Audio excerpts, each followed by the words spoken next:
Vambora! Sejam bem-vindos, quem for chegando. Vou deixar o Instagram informar todo mundo.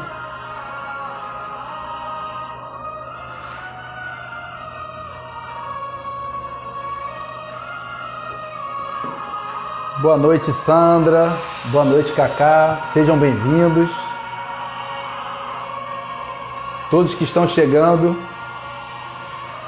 Em breve começaremos essa live que vai ser uma quebra de paradigmas sobre emagrecimento. Eu vou até colocando por aqui.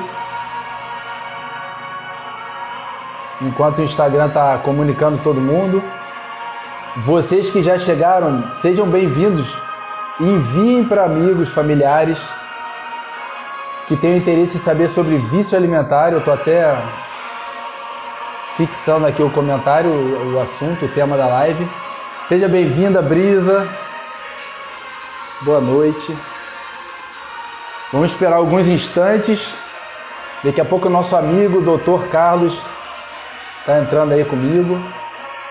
Vai ser uma live que nós quebraremos várias barreiras. Dr. Carlos é especialista há anos.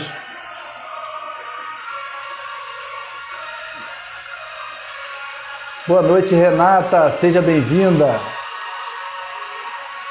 Convidem amigos e familiares, pessoas que têm interesse em saber mais sobre vício alimentar, obesidade, bulimia, compulsão alimentar. Eu e o Dr. Carlos falaremos de várias questões importantíssimas.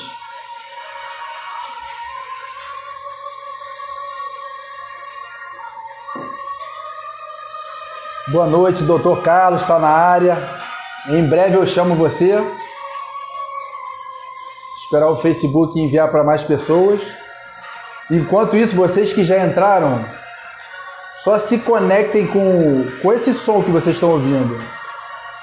E depois vocês escrevam aqui o que vocês sentiram. Qual foi a sensação que vocês sentiram ao ouvir esse som?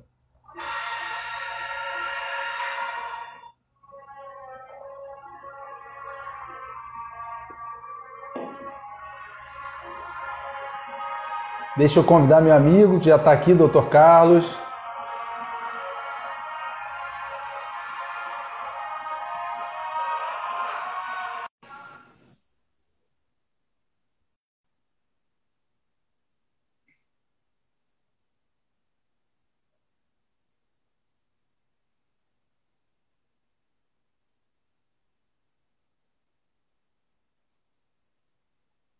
O Carlos está entrando aqui já, só aguardando o Instagram. Boa noite, Dr. Carlos, seja bem-vindo. Denis, como é que vai, meu querido? Tudo bem? Tudo bom, meu amigo? Tá me escutando bem? Tá tudo bem aí? Tudo, estou te escutando bem, muito bem. Como é que você está? Maravilha. Obrigado pelo convite, Denis. Eu que agradeço, já é uma honra de verdade recebê-lo aqui. Você que é especialista, né, com tantos anos de experiência nessa área da medicina, ortomolecular, nutrólogo, enfim, com a experiência 25 anos já. 25 anos. Então é uma honra recebê-lo aqui. Muito obrigado. Obrigado a você boa pelo noite, convite. boa noite, Giandra. Seja bem-vinda. Vocês que já chegaram aqui, convidem amigos, familiares. Eu vou convidar também aqui algumas pessoas que nós falaremos aqui de vícios alimentares, bulimia, compulsão alimentar, com a experiência do Dr. Carlos, falando da sua expertise, e eu falando com as questões emocionais por trás de todos os vícios, hoje em específico sobre esse vício alimentar. Seja bem-vinda, Hélia. Vamos esperar só mais um minutinho, o pessoal entrando e a gente já começa. Seja bem-vindo, Lisandro.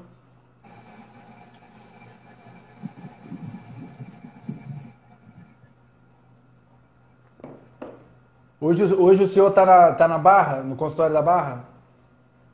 Não, hoje é o dia que eu faço atendimento online. Ah, sim. Hoje é o meu dia de atendimento online. Na Barra, às sextas-feiras.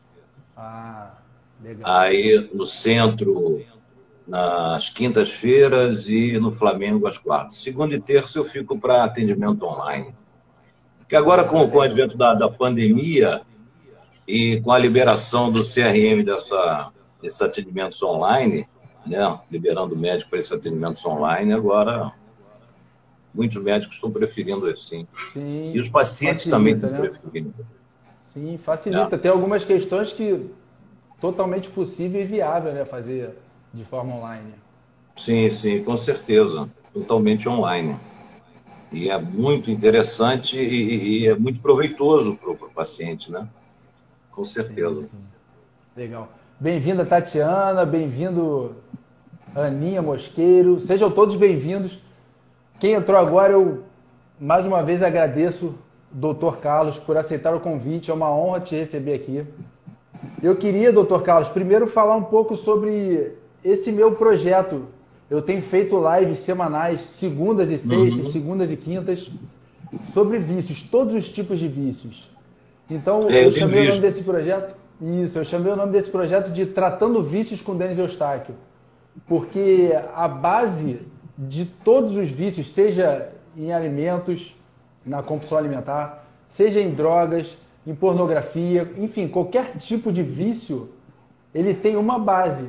É a base no nosso sistema emocional, o sistema dopaminérgico, que nós falaremos mais para frente, né? Então, é uma honra recebê-lo aqui hoje para a gente falar sobre vícios alimentares, obesidade.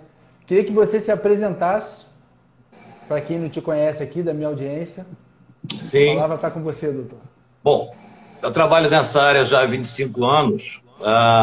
Tenho formação em nutrologia, medicina esportiva. Trabalho muito com atletas na área de medicina esportiva. E, basicamente, faço clínica de emagrecimento e clínica de medicina esportiva nas clínicas do dia a dia, né? E é muito importante essa questão dos vícios que você tem abordado agora nesse teu projeto, porque o vício alimentar é uma coisa cada dia que nós vemos cada dia mais no nosso dia a dia na clínica, né?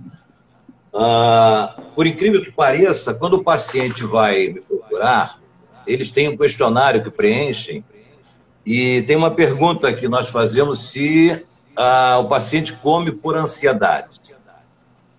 E, atualmente, nós já temos um percentual em torno de 20% dos pacientes que nos procuram que realmente respondem sim a comer por ansiedade e comer por vício. O vício alimentar é uma coisa que está agora, ainda mais agora com o advento dessa pandemia, que as pessoas ficaram mais em casa, então é que a gente está vendo muito isso acontecer, né? Essa questão do vício alimentar, né? Que é muito importante. Eu queria só deixar registrado, antes da gente começar, né? Aproveitando agora esse nosso começo, que o Denis, que eu considero um mestre, eu indiquei o Denis para uma pessoa muito importante na minha vida, que é a minha esposa. E ela está fazendo o tratamento com o Denis e está adorando o tratamento de hipnoterapia do Denis. Então Bom, eu queria registrar só como realmente eu tenho uma grande confiança no teu trabalho. Porque eu não indicaria uma pessoa tão importante para mim para fazer um tratamento com qualquer profissional. Tá? Eu queria deixar registrado isso. Pela grande admiração que eu tenho pelo teu trabalho. Que gratidão, é muito bom. Eu me sinto muito feliz em ouvir isso de você, que tem a experiência, conhece vários profissionais dessa área. Sim, eu tenho uma grande admiração pelo teu trabalho. É isso aí. A recíproca é verdadeira. Por isso que eu indico também os meus clientes para o senhor. Que bom, que bom. Doutor Carlos, com base nisso que você falou, vamos fazer só uma coisa. Tem algumas pessoas dizendo que está com eco. Se você puder abaixar um pouquinho só o seu som, vê se melhora. Deixa eu ver aqui, ó. Às vezes abaixando um pouquinho já melhora. Vê se melhorou. Brisa, melhorou? Diga aí se melhorou o eco, por favor. Dá um joinha se tiver. Ok. Tá, ela vai responder, tem um delay aí. E para a gente começar a dar continuidade, né, nessa sua apresentação sobre vícios, essa compulsão alimentar que já era um percentual gigantesco, né, no nível de Brasil falando, com a pandemia, junto com os outros vícios, aumentou absurdamente, porque o medo, a ansiedade, agora está normal o que estão dizendo ali o som, perfeito. A ansiedade, ela gera o quê? Sentimentos através da emoção medo. O medo mais a insegurança gera essa ansiedade. E o vício, no caso da compulsão alimentar, ele é o quê? Para tapar algum buraco. Para tapar um buraco emocional. E a pessoa não entende, doutor Carlos, o senhor com a sua experiência, não entende que buraco que ela está querendo tapar com isso. Né? Talvez lá de trás uma rejeição na infância, talvez o medo realmente de morrer, porque com a pandemia, todo mundo em casa, de repente, no ambiente, dentro de casa, antigamente, antes da pandemia, a fuga para muitas pessoas era o que? Era o trabalho, era sair para uma social com os amigos, sair para bater um papo, realmente colocar para fora isso que estava incomodando aqui dentro. Aí quando a pessoa vai para dentro de casa, que nós temos falado muito até que é aquele retorno para dentro de si, tanto dentro de casa, na pandemia, para dentro de si mesmo.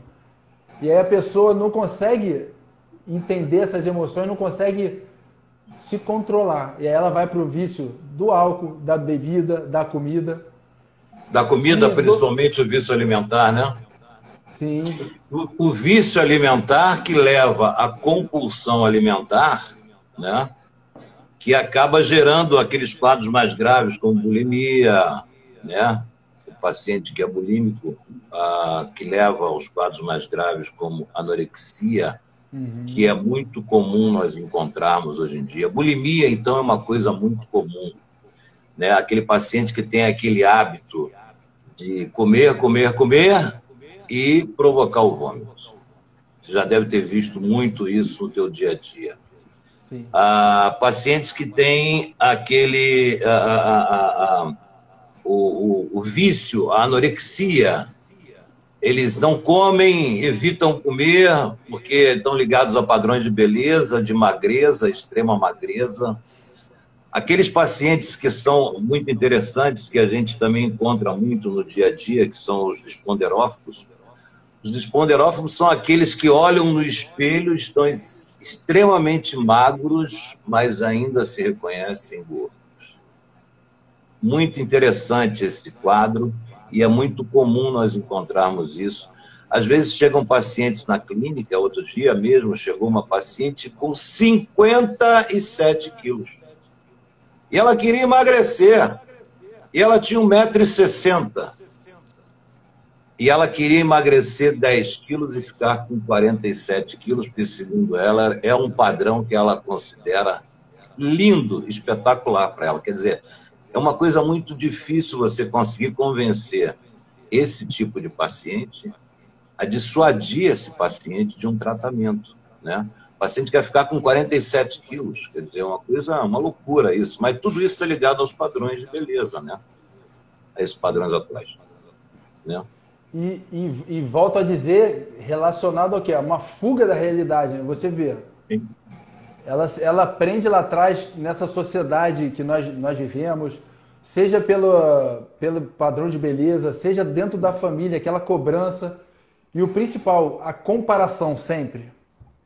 Sempre se comparando com o outro. Hoje em dia, com as mídias sociais, com as redes sociais, todo mundo é perfeito ali. Todo mundo tem o sorriso lindo, o corpo lindo. Você vê, você vai numa praia, você vai no shopping, às vezes homens e mulheres ficam horas tirando foto, uma selfie, e não ficou boa. E não ficou boa. Por quê? Já está pensando, vão me julgar se eu for eu mesma, se eu for eu mesmo. E aí vem essa crescente, né? Da infância, você aprendeu com papai e mamãe, você aprendeu na escola, com amigos, porque de repente teve um bullying na escola, porque sofreu essa comparação, e a pessoa acaba não enxergando a sua própria realidade, porque ela vive a vida com máscaras, com armaduras, vivendo a vida dos outros e não a dela. E Denis, no teu trabalho que eu admiro demais, que é a hipnoterapia, o que a hipnoterapia consegue fazer para esse tipo de paciente quando você descobre realmente que existe um trauma? Não sei se a gente pode colocar como um trauma isso.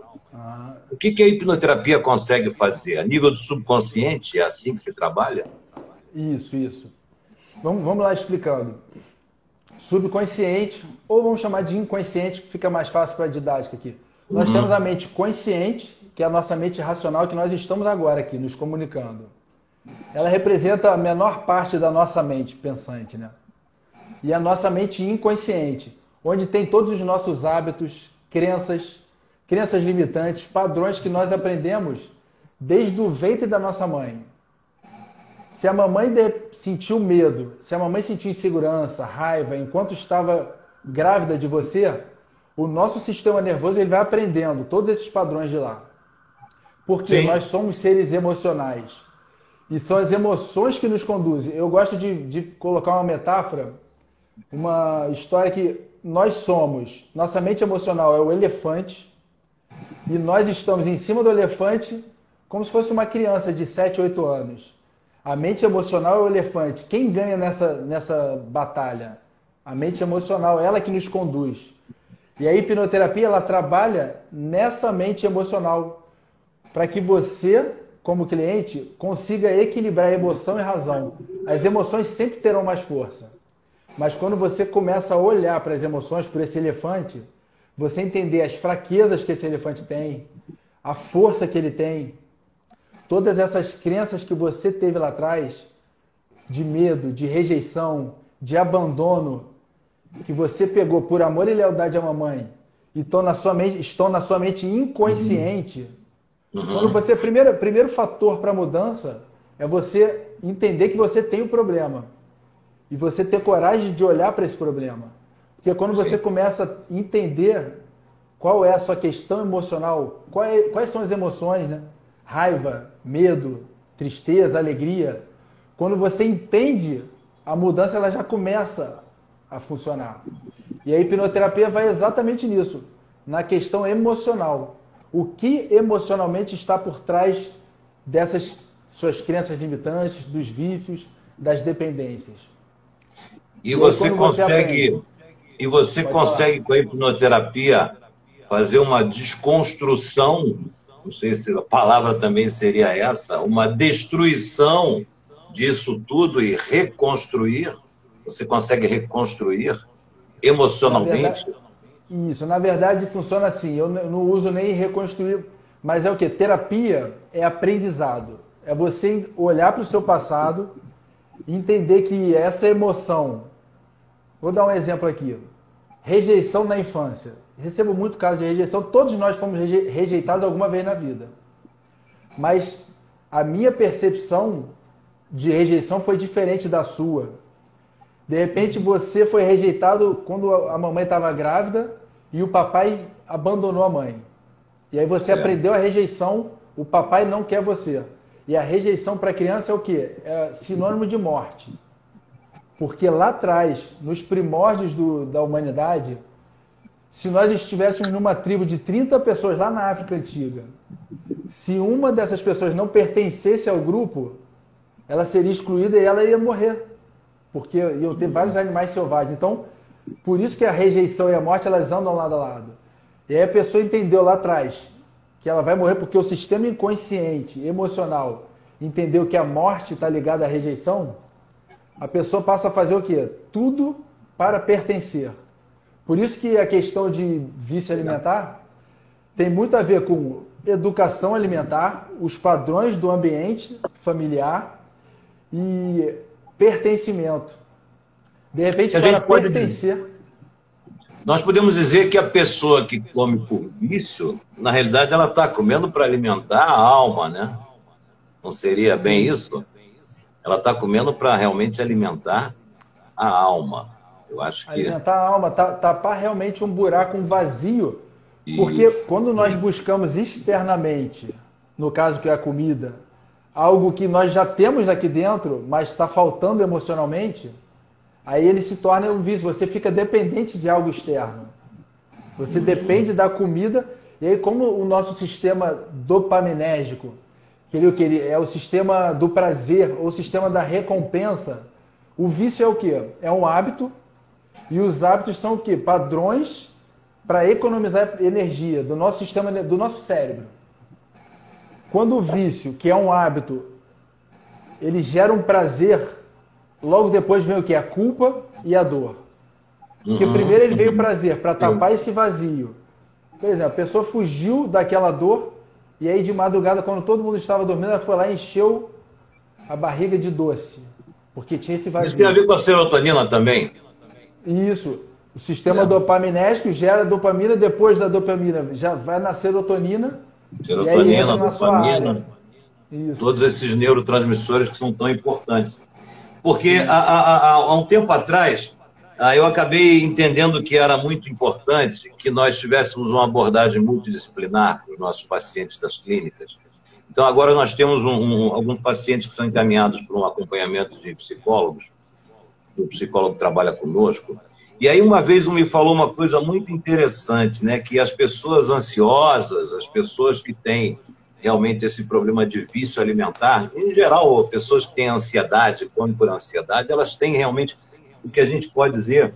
Ela falou uma coisa muito interessante, que eles têm excesso de futuro.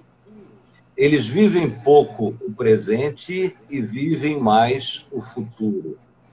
Aquela perspectiva de futuro, aquele querer mais no futuro, acaba distanciando um pouco essas pessoas da realidade. Essas pessoas ficam com uma grande predisposição à ansiedade e ao vício, à compulsão alimentar. Não sei se é isso que você também costuma ver. Essas pessoas que são ansiosas têm realmente esse excesso de futuro. Você entende como é que seria? Pessoa que tem realmente aquela cabeça que fica pensando no que vai fazer depois da manhã, o que vai fazer daqui a um mês, como é que vai ser daqui a 2 anos, 3 anos, 4 anos. Você já pegou pacientes assim com essa característica? Sim, e a ansiedade é o quê? É a junção, para resumirmos, do medo com a insegurança. A pessoa que é ansiosa, ela tem o quê? O medo excessivo de que não vai dar certo. E como ela tem esse medo excessivo do que não vai dar certo, a nossa mente ela expande o que nós focamos. Se você foca no que não vai dar certo no futuro, bem provável que isso não dê certo realmente. Realmente. É isso. Quando a pessoa foca no fracasso, é o ansioso. Ele foca tanto naquele fracasso que ele vive o fracasso o tempo inteiro. E aí, para não se sentir fracassado, ele vai e quer completar com alguma coisa. Nesse caso aqui, a comida. A comida, o alimento. Sim, doutora claro. Tatiana escreveu aqui, deixa eu verificar, doutora Tatiana, doutora lá dos Estados Unidos, neuropsicóloga, especialista, ela colocou, minhas pesquisas direcionam uma deficiência na proteína do neurotransmissor glutamato. Sim. O senhor pode falar sobre isso também, doutor? Os neurotransmissores, eles estão intimamente ligados a todo esse processo. A dopamina, a serotonina, todos eles estão ligados a esses vícios alimentares. E as pessoas, às vezes, não entendem muito bem que essa nossa serotonina, 95% dela, eu vou falar um pouco mais da serotonina porque eu acho mais importante do que esse que ela comentou.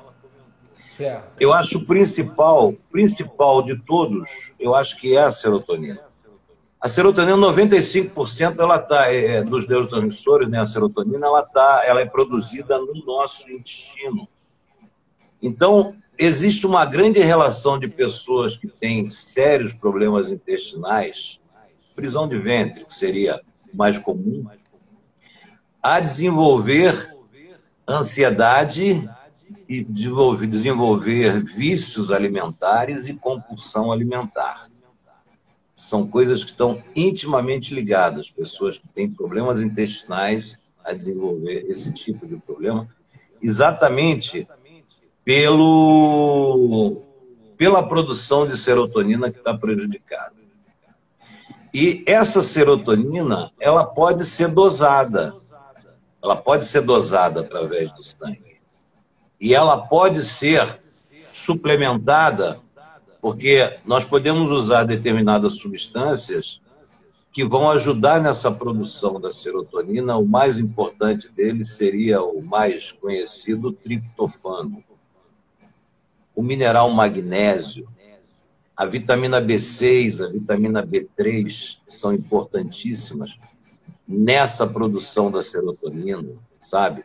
Então, não adianta você pegar um paciente e falar para ele que ele precisa mudar o hábito alimentar, passar uma dieta e você não avaliar esse paciente bioquimicamente, principalmente pensando nos neurotransmissores, a serotonina e todos os outros que são conhecidos, mas que eu considero, como disse, a serotonina o mais importante deles, sabe?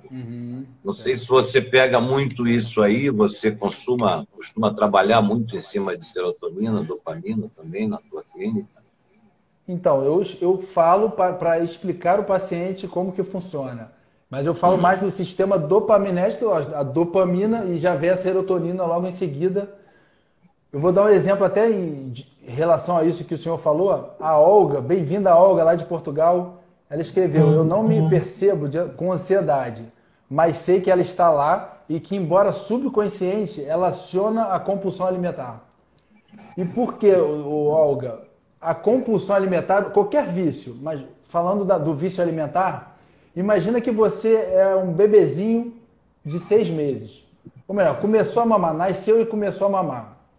O teu sistema dopaminérgico, seu sistema emocional, quando a criança começa a sugar o leite da mãe ali no peito, antes mesmo do leite chegar na criança, já sentiu, o sistema dopaminérgico já foi ativado, já começou a liberar os neurotransmissores da dopamina.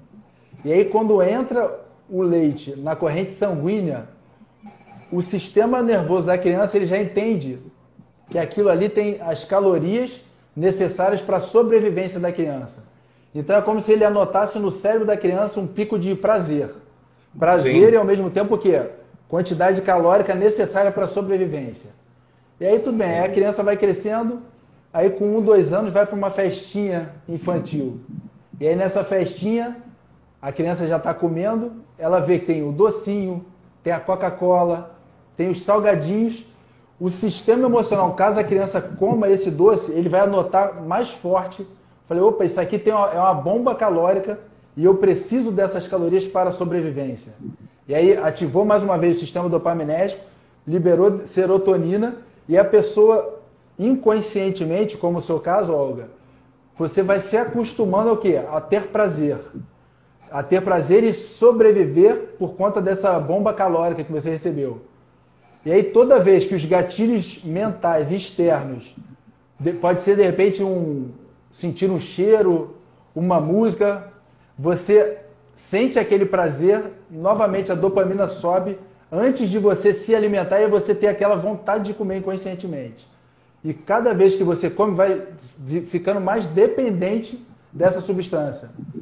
Sim. É dessa forma, senhor? É dessa forma que você trabalha também, doutor? Sim, sim. E a gente também não pode esquecer, tem os outros 2 neurotransmissores que são muito importantes, que é a leptina e a grelina.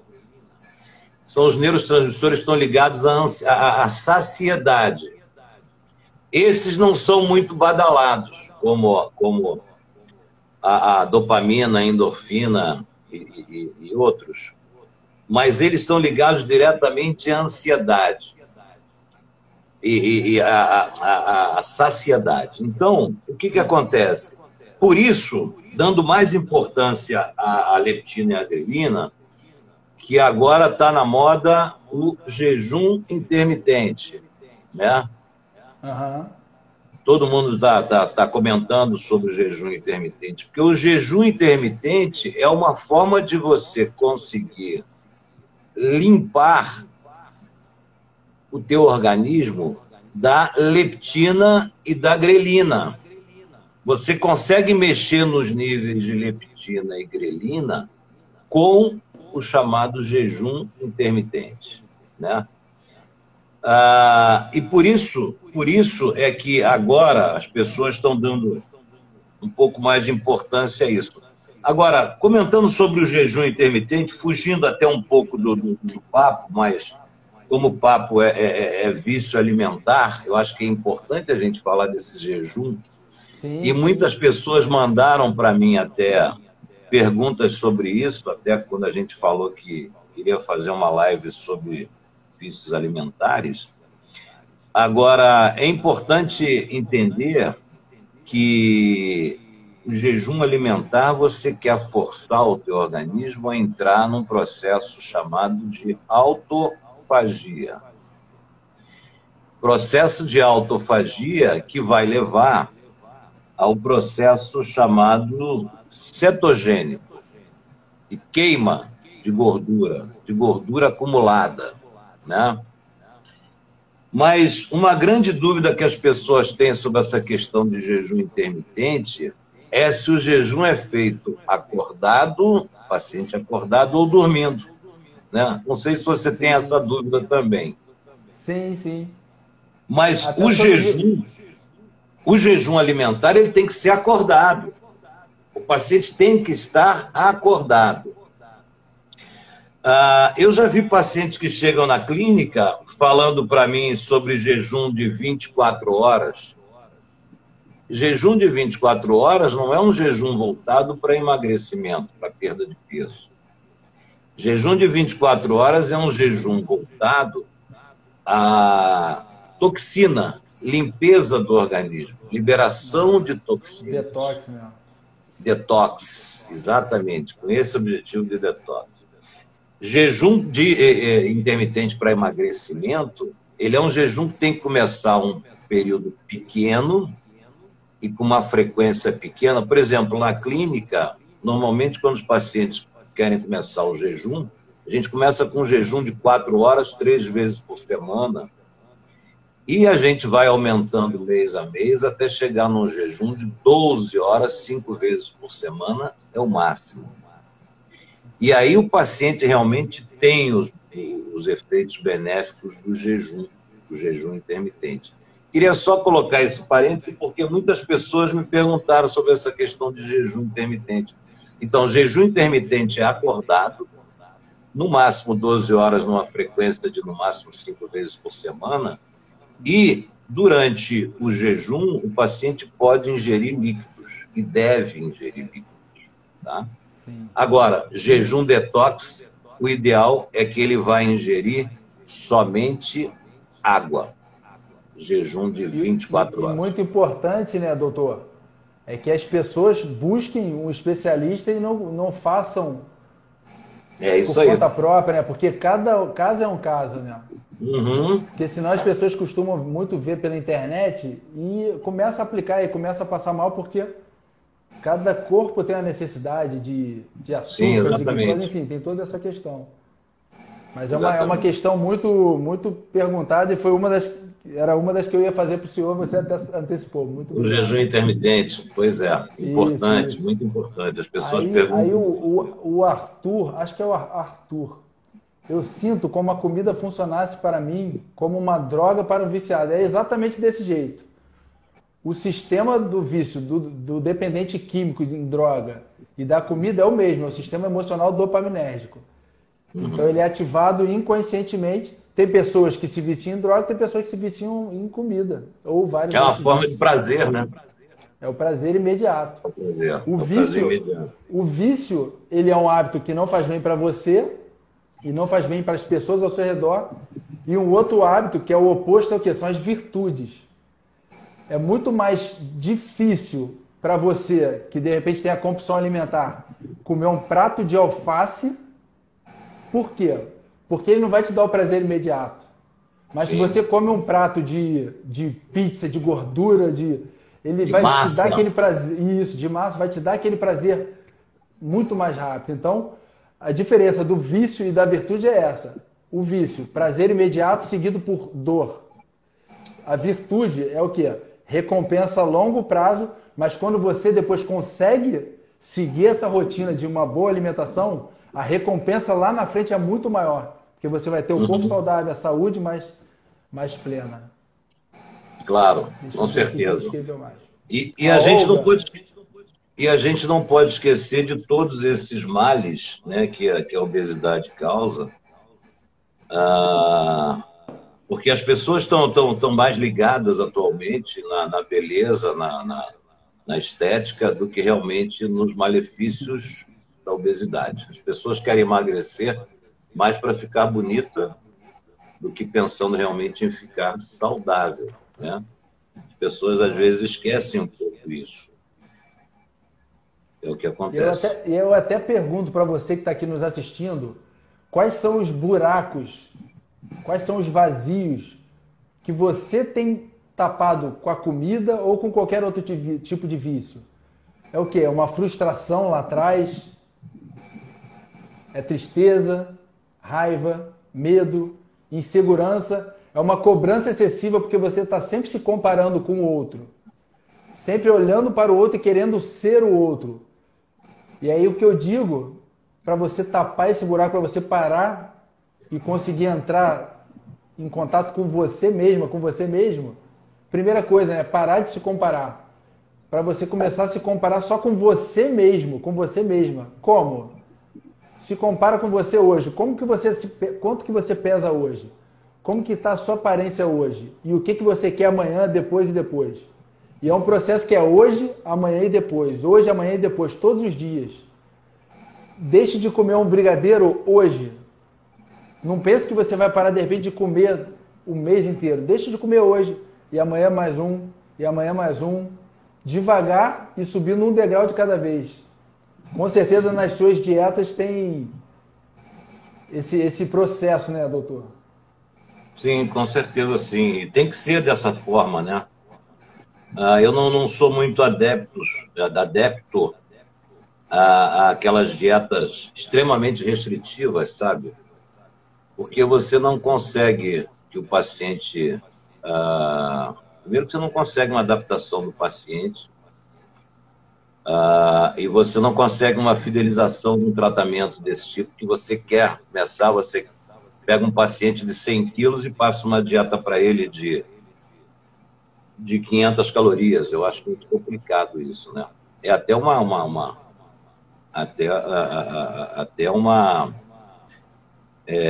uma maldade você fazer isso, né? Você procurar um paciente, dar um tipo de dieta dessa para esses pacientes. Então, eu trabalho mais com umas dietas restritivas, mas não tão restritivas assim, sabe? Trabalho com dietas chamadas low carb, né? O carboidrato é realmente a fonte maior de prazer alimentar, né? Os carboidratos, o açúcar, o carboidrato. Então, as dietas basicamente são restritas nesse sentido, mas não tão restritas assim. Os pacientes têm que ter também uma certa liberdade alimentar para comer algumas coisas. E às vezes até aquela questão do dia do lixo, né? Eu achava aquilo uma coisa tão boba, mas agora eu estou dando mais atenção a isso. Tem os pacientes que realmente precisam desse famoso dia do lixo. Pelo menos uma vez por semana, comer as coisas que gostam, né? Mas o importante é que você conscientize o paciente que ela pode, num domingo, sair de uma dieta, mas que ela não pode esquecer de retornar na segunda-feira, né? E essa conscientização que é importante. Agora, uma outra coisa importante, já que a gente falou de jejum, até puxando um pouco mais o papo para o meu lado, né? Uma coisa muito interessante, um estudo que foi feito em Harvard, eles tentaram associar a longevidade com diversos fatores e hábitos de vida. Então, eles pegaram diversos fatores, como, por exemplo, prática de atividade física regular, o hábito de dormir mais de 8 horas, que se diz uma coisa saudável, e o único parâmetro que eles conseguiram realmente associar com a longevidade é o hábito de comer pouco. Esse realmente está provado que está diretamente ligado à longevidade, o hábito de comer pouco. Se você come pouco, você tem diversos fatores que podem te levar à longevidade. Isso é muito interessante, já que a gente está falando de jejum. E aí comer pouco, doutor? Como que uma pessoa, quando chega no seu consultório, ele tem obesidade mórbida de repente, como que é o processo de reeducação? Tem que ter vários pilares, né? Tem que ser uma integração de vários profissionais para que ele consiga trabalhar nas emoções, trabalhar mudança de hábitos, de comportamentos. Como que Sim. funciona no seu consultório? Como eu te falei, Quais são os profissionais? acaba sendo multidisciplinar. Tem vários pacientes que a gente precisa realmente de um acompanhamento de um psicólogo. É importante o acompanhamento em alguns pacientes de uma nutricionista, porque tem pacientes que têm uma enorme dificuldade em seguir uma dieta, em criar uma dieta. Eles precisam de um cardápio para ser seguido. Tem pacientes que precisam realmente, no seu dia a dia, ter um cardápio e seguir rigidamente aquele cardápio. Porque, como eu te disse, existem vários tipos de dietas. Uma que você dá mais liberdade a um paciente, mas tem pacientes que não pode e não quer. Muitas vezes o paciente não quer essa liberdade. Ele quer um cardápio a ser seguido. Café, almoço, jantar, de jejum, ceia. Então, ele precisa seguir aquilo ali. Então, é um trabalho multidisciplinar. E, como você disse, a conscientização do paciente. Eu trabalho muito em cima da conscientização do paciente na questão da saúde. Entendeu? Junto com, como eu já te disse, da obesidade, você tem diabetes, a hipertensão, o risco maior de AVC, um risco em 40% a 50%, agora já se provou isso, do câncer, também é importante ser falado. Os pacientes obesos, eles têm uma predisposição muito maior a câncer, inclusive uma predisposição maior do que a hereditariedade. O paciente obeso, ele tem uma predisposição maior a quadro de câncer do que a hereditariedade. Então, a minha tentativa maior sempre é nesse sentido, sabe? De conscientizar o paciente da questão da saúde. E muitas vezes a gente consegue. O paciente muda o hábito, ele faz uma mudança radical nos seus hábitos alimentares e consegue perder peso e conseguem depois se manter por muito tempo magros. Existe depois uma manutenção do peso que perdeu e tal.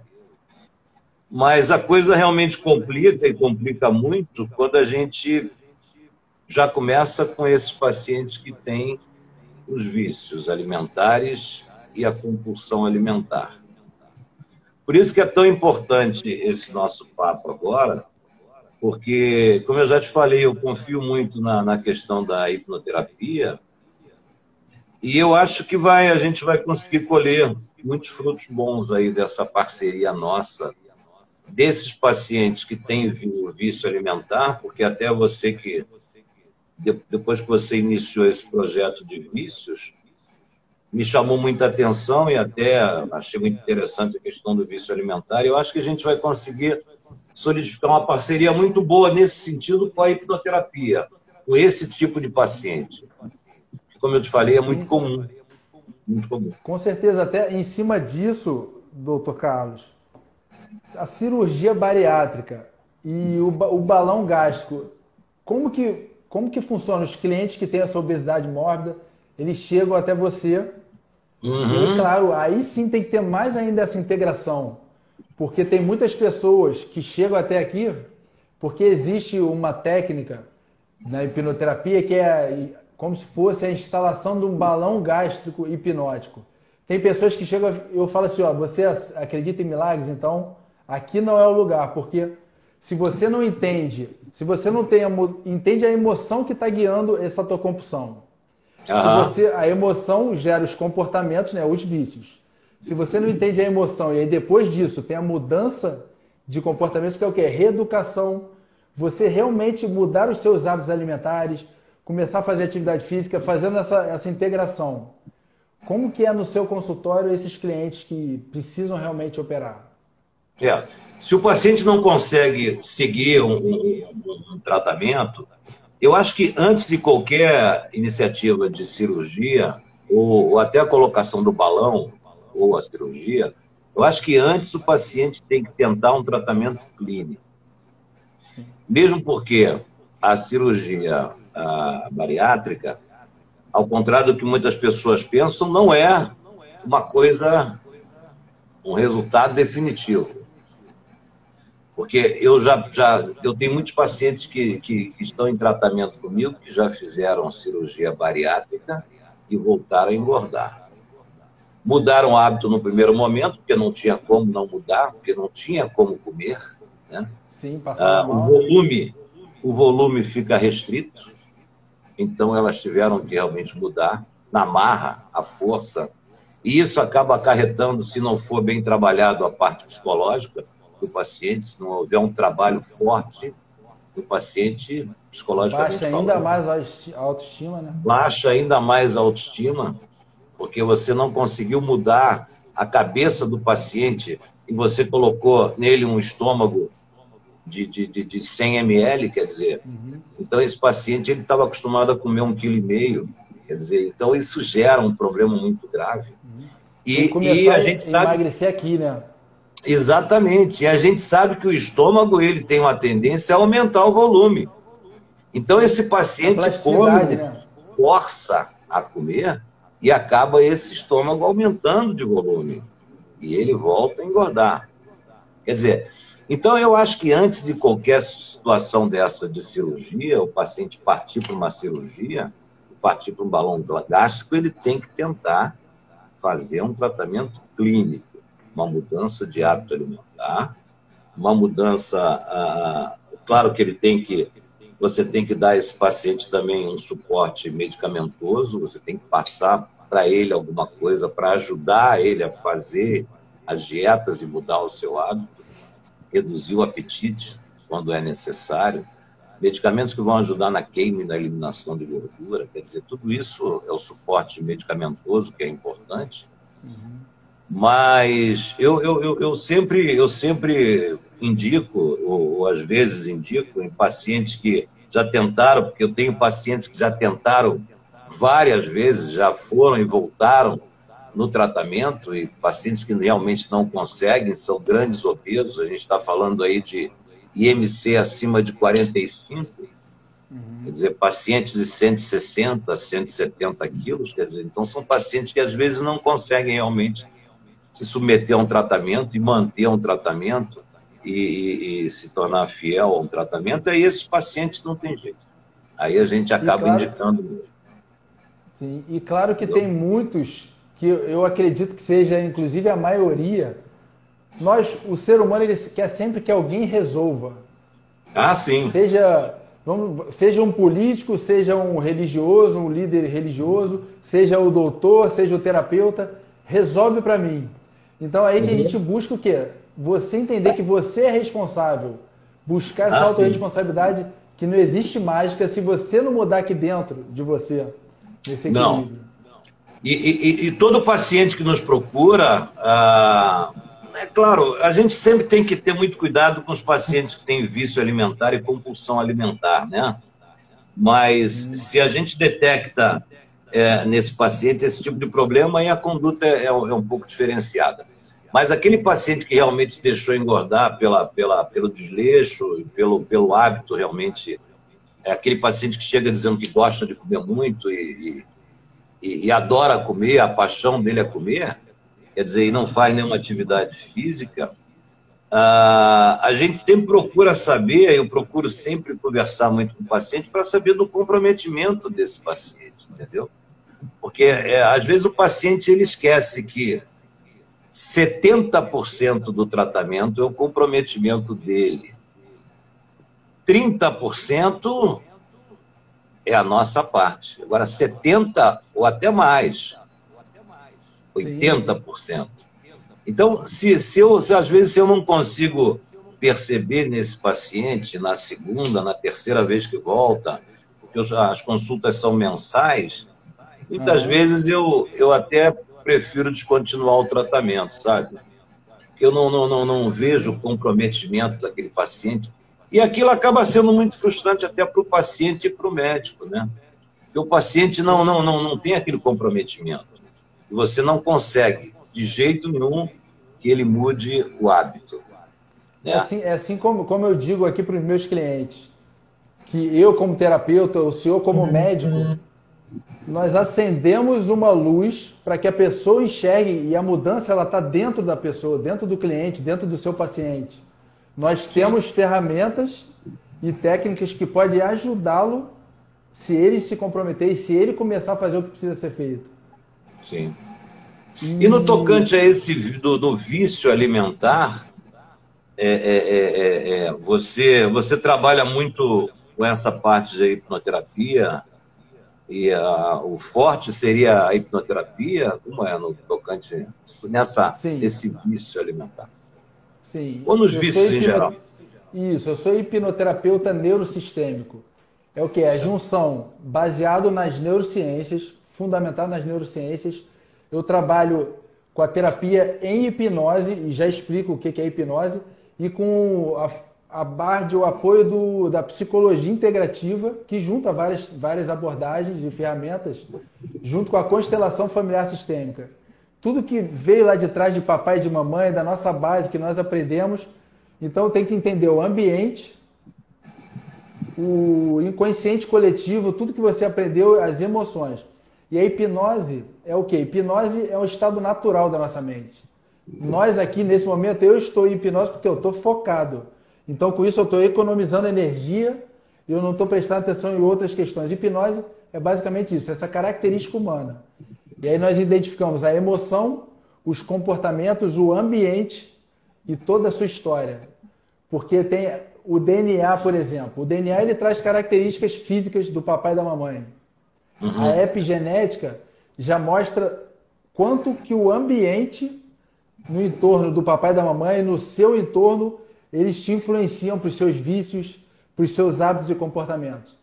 Eu trabalho com toda essa visão, 360 graus, para poder ajudar o cliente a entender. E é importante colocar, porque as pessoas às vezes têm um pouco de medo de hipnose, né? Porque elas pensam que vão ficar totalmente robotizadas, totalmente inconscientes. Isso, o paciente hipnotizado, ele permanece consciente o tempo inteiro, né? Totalmente. Pode ser de olhos abertos, conversando, pode ser com desenhos, que eu trabalho com desenhos também, pode ser com objetos. Como eu disse, né? Se a pessoa pega um objeto, por exemplo aqui, isso aqui é para crianças, mas os adultos às vezes eles pegam, isso aqui representa alguma coisa para o sistema emocional. E talvez a emoção venha só dele representar isso. Muitos clientes chegam com isso e qual é a questão dele? Ele quer sempre que alguma mágica aconteça externamente, que alguém resolva para ele. Então eu trabalho com todas essas abordagens integrando, né? Eu não tenho controle sobre o cliente, eu não domino a mente dele, pelo contrário. Ele fecha os olhos ou de olhos abertos, é uma auto-hipnose, é um processo profundo dele com ele mesmo. Como se fosse uma meditação com foco na raiz emocional do problema dele. Entendi. Uma pergunta aqui, doutor, a Olga, já até antiga. A Olga ela falou, como reduzir a serotonina sem ter de usar medicação? Dá para buscar de alguma outra forma natural?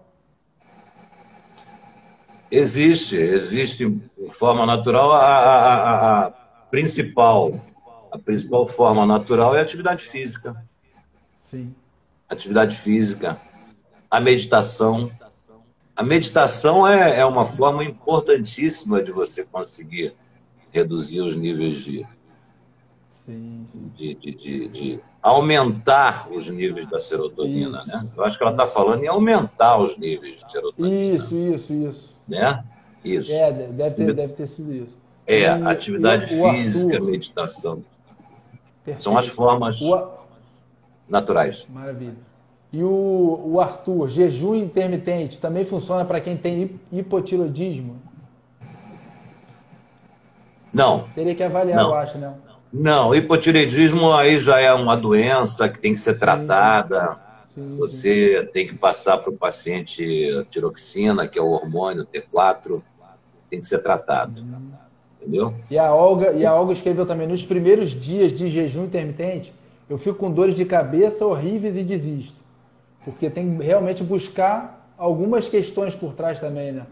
O problema maior do início do jejum intermitente, aqueles dias iniciais, por isso é que a gente sempre começa com uma frequência menor e um tempo pequeno, no máximo 4 horas, 3 vezes por semana, às vezes, que é para você ir condicionando o paciente e evitar aqueles quadros de hipoglicemia, que é muito comum o paciente fazer quadros de hipoglicemia.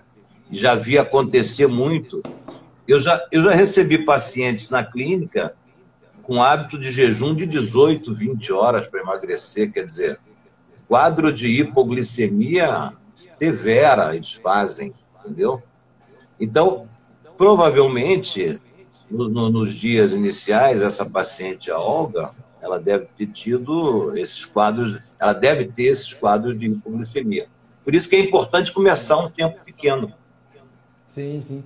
Inclusive, a Olga perguntou se a hipnoterapia do Denis e o acompanhamento do Dr. Carlos pode ser feitos online. Perfeitamente, Olga. É possível sim. Depois siga o Dr. Carlos. Quem não me segue, me siga aqui também. Pode ser de forma online ou presencial. E, claro, dependendo das questões, tem algumas abordagens que nós só conseguimos fazer aqui presencialmente, no meu caso. Mas eu atendo pessoas do mundo inteiro. Já antes da pandemia eu já atendia. Na pandemia aumentou de forma absurda. Fica no seu critério. É verdade. Doutor Carlos, nosso tempo já está esgotado. Eu vou ver se tem mais uma pergunta para o senhor. Passou tão rápido aqui que a gente nem sentiu. Calma aí, eu gosto de pratão. Como até não aguentar mais. Sou obeso, mas tenho dificuldades em controlar as quantidades da minha refeição. Não ligo para junk food. Gosto de comida mesmo. Gente, eu estou aqui bebendo água, tá? Essa coisa tão importante. Sim, sim. Uma coisa interessante, muito importante. Uma coisa interessante, de acordo com essa pergunta, comece identificando, antes de você sentir essa vontade de comer, identifique quais são os gatilhos por trás desse desejo, dessa necessidade absurda. Porque não adianta você querer tratar o vício, tratar a dependência, enquanto você está ali com um prato de comida na frente cheio de fome. Não, sim. Tenta trabalhar, porque o autoconhecimento, você entender quais são os seus limites, suas fraquezas, suas virtudes, você começa a fortalecer a sua mente racional, o córtex pré-frontal, que é o responsável por quê? Pela inteligência emocional, você não se permitir ser dominada completamente por essa emoção e por esse vício. Então comece a praticar. Identifique vocês quais são os gatilhos que fazem você ter essa compulsão. Depois que identifica, começa a mudar os hábitos. E outra coisa importante que você está falando tanto em fome, que as pessoas confundem a definição de fome e apetite. Teve até uma pergunta, acho que, sobre isso. A fome é a necessidade fisiológica de comer. Agora, o apetite é a vontade de comer determinada coisa. Né? E, normalmente, o apetite está voltado para a ingesta de coisas engordantes, geralmente. Então, fome não é a mesma coisa que apetite. Porque, às vezes, eu pergunto para o paciente, você sente muita fome? Aí ele, não, olha, apetite não é meu problema. Não, peraí, apetite é uma coisa, fome é outra. Fome é uma coisa inconsciente. Apetite é uma coisa extremamente consciente, é a vontade de comer determinado alimento. Entendeu? Por necessidade, por ter se acostumado a isso, né? Sim, sim, pelo hábito, um hábito criado de você comer determinados alimentos. E sempre os alimentos que engordam, né? Ninguém tem apetite, muitas vezes, para comer um prato de alface. Porque ele vai suprir aquelas calorias necessárias ali. Que antigamente, lá no homem primitivo, ele precisava de muita caloria e era difícil. Então, nosso cérebro é o mesmo lá de trás. Só que hoje a gente encontra em tudo que é esquina. Uma última pergunta, doutor. Como ganhar massa muscular sem engordar? Eu sei que é muito amplo, né, essa pergunta, mas eu recebi aqui. É muito difícil nós conseguirmos fazer ao mesmo tempo um tratamento de emagrecimento e de ganho de massa muscular. São tratamentos que demandam dietas diferentes, medicamentos diferentes, entendeu? Então, são tratamentos que têm que ser feitos em tempos diferentes. Ela perguntou como que se faz para ganhar massa sem engordar, é isso? Sem engordar, né? Sem A engordar. massa magra no caso. Massa magra, é um tratamento de massa magra, porque o paciente, às vezes, ele chega na clínica, ele é magro e ele quer ganhar peso.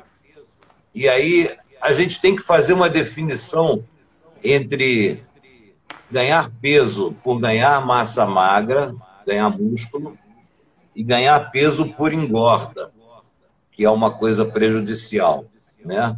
Agora, ganhar massa magra, ganhar músculo, é uma coisa extremamente benéfica. Então, são coisas diferentes, tem que ser feito em tempos diferentes, um tratamento de queima de gordura de emagrecimento, um tratamento de ganho de massa muscular, entendeu? Excelente. Doutor, muito obrigado. Eu queria que você deixasse suas considerações finais. Mais uma vez, eu sou honrado em recebê-lo aqui. Parabéns pelo seu trabalho excelente. E conte comigo o prazer, precisar também. O prazer é sempre nosso quando a gente é chamado para uma live como essa, ainda mais com um profissional como você. E eu, cada dia mais, como eu disse, eu tenho entendido que os pacientes que engordam, eles precisam de um trabalho multidisciplinar. E nesse trabalho multidisciplinar, eu acho que a hipnoterapia, ela se encaixa muito bem nesse tipo de trabalho, principalmente nos grandes obesos. Os grandes obesos, eles precisam do teu suporte. Quer dizer, então essa parceria é muito legal, é muito benéfica e vai render muito fruto. Eu acho que nós vamos colher frutos nessa parceria nossa, principalmente nos meus pacientes grandes obesos. Esses são os mais difíceis de serem tratados, fisicamente. E eu conto com o teu apoio para nós tratarmos a parte emocional por trás disso. Né? Emocional. E tem até a ver com o que a Brisa finalizou aqui escrevendo. Eu já passei por reeducação alimentar, fiz jejum intermitente e emagreci. Na pandemia, por não poder fazer muitas coisas, acabou engordando novamente. Porque desaprende muito rápido. Porque se você não entende que emoção está por trás desse comportamento, você vê, a pandemia veio, surgiu a ansiedade, você, para tapar o buraco, veio a alimentação, a comida. Então você tem que reeducar sua mente, entender essa emoção por trás e procurar o Dr. Carlos para fazer um acompanhamento disso também. Sim, mais uma vez, muito obrigado. Todos esses pacientes precisam de um grande reforço, né? Um reforço emocional. Né? Sim, é o que eu digo, hoje, amanhã e depois. Faça hoje, amanhã e depois, sempre, não para. É hoje, amanhã e depois. Hoje, amanhã e depois. Busque autoconhecimento, treine. O autoconhecimento é você realmente se conhecer, entender o seu elefante, que é a mente emocional, e você está fortalecendo. Quando você pratica o autoconhecimento, você está fazendo musculação para a sua mente racional. Então, muito obrigado a todos vocês. Gratidão mais uma vez, doutor. Uma excelente semana e um ótimo mês de março para vocês. É isso aí para todos nós. Um grande abraço. Um abraço. Tchau, tchau. Eu que agradeço.